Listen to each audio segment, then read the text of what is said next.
Assalamualaikum warahmatullahi wabarakatuh. Perkenalkan, nama saya Catra Jengkartika Dia dengan NIM 11120000191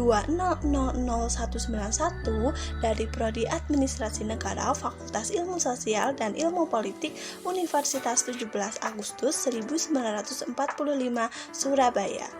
Video ini saya susun untuk memenuhi tugas mata kuliah Formulasi Kebijakan kelas D yang diampu oleh dosen Bapak Yusuf Haryoko, Sarjana Administrasi Publik, Magister Administrasi Publik. Pada kesempatan ini saya akan menyampaikan materi tentang agenda setting. Berikut ini pemaparan dari saya. Apa itu agenda setting? Nah, sebelum kita bahas lebih jauh tentang agenda setting, sebagai dasarnya kita akan membahas apa itu kebijakan publik. Karena agenda setting sendiri sangat terikat dengan kebijakan publik yang merupakan bagian terbentuknya perumusan atau formulasi suatu kebijakan publik. Policy is whatever government choose to do or not to do. Jadi kebijakan publik adalah apapun yang dipilih oleh pemerintah untuk dilakukan atau tidak dilakukan. Atau dengan penjelasan lain dapat dikatakan jika kebijakan publik adalah serangkaian tindakan-tindakan yang sengaja dilakukan oleh seorang aktor atau sekelompok aktor untuk mengatasi permasalahan publik. Nah, agenda setting sendiri memutuskan isu yang akan diputuskan menjadi kebijakan dengan mengangkat isu tertentu dalam kebijakan tersebut. Agar suatu isu dapat muncul di permukaan, maka di sini peran agenda setting diperlukan. Oleh karena itu, agenda setting mempunyai ketergantungan yang kuat dengan media. Terdapat 4 komponen agenda setting. Yang pertama yaitu ide. Ide merupakan bahan yang diberikan kepada media untuk diangkat.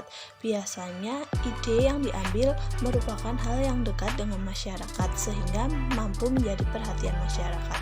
Yang kedua yaitu insight. Tujuan yang ditentukan untuk dipahami oleh masyarakat agar agenda setting dapat memperoleh apa yang mereka harapkan. Yang ketiga yaitu institusi, merupakan pelaksana agenda setting apabila berhasil. Yang terakhir yaitu sender, merupakan pengirim besar dalam agenda setting sebagai individu atau organisasi. Step 4P pada agenda setting. Untuk P yang pertama adalah power, merupakan bagaimana cara memanipulasi atau melakukan rekayasa terhadap data dan realitas. Kemudian bagaimana melakukan power gathering atau political support terhadap masyarakat atau kelompok individu. Untuk P yang kedua adalah persepsi, merupakan bagaimana masalah atau realitasnya saling menyambung satu sama lain dan tidak bisa hanya dilihat dengan satu view saja. Untuk P yang ketiga adalah potensi, merupakan bagaimana potensi suatu masalah menjadi masalah publik. Untuk P yang terakhir adalah proximity, merupakan bagaimana masalah itu dekat dengan masyarakat sehingga isu di dalamnya mudah diangkat. Pendekatan agenda setting dalam kebijakan memiliki 2 pendekatan. Yang pertama yaitu pendekatan bottom up, yang kedua yaitu pendekatan top down.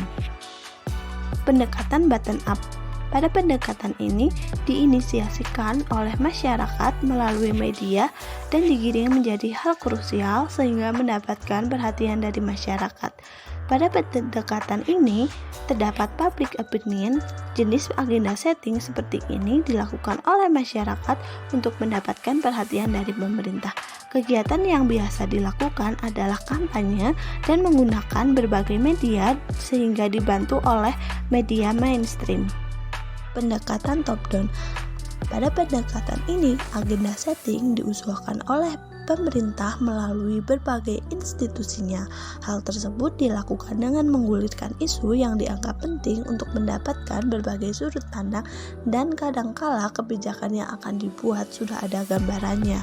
Nah, pada pendekatan top down ini dibagi menjadi 6. Yang pertama, elite agenda setting, kemudian opinion policy linkage, yang ketiga policy effect, yang keempat eksekutif, yang kelima legislatif, yang keenam adalah kelompok kepentingan. Media memiliki 4 peran dalam agenda setting. Yang pertama yaitu media power. Media tidak hanya memberikan informasi tapi juga punya kemampuan untuk mengatur. Kemudian yang kedua yaitu pembuat berita. Media menentukan apa yang diberitakan dan kelayakan pemberitaan. Media juga bisa menciptakan isu dengan kepentingan yang sedang marak di masyarakat. Ketiga yaitu efek media. Media dapat menciptakan opini baru dengan lebih mudah daripada mereka dapat mengubah yang sudah ada. Yang terakhir yaitu bias media. Media melakukan bias dengan menganggap sepele permasalahan yang penting. Pembiasan ini dilakukan dengan mendramatisir atau mengabaikan isu tersebut atau bahkan mengalihkannya. Contoh agenda setting sendiri yaitu tentang pemberitaan yang akhir-akhir ini disorot mengenai 75 orang penyidik KPK yang tidak lulus TWK. Hal ini dinilai merupakan upaya pemerintah dalam memperlemah KPK dengan menyingkirkan orang-orang berintegritas di tubuh KPK.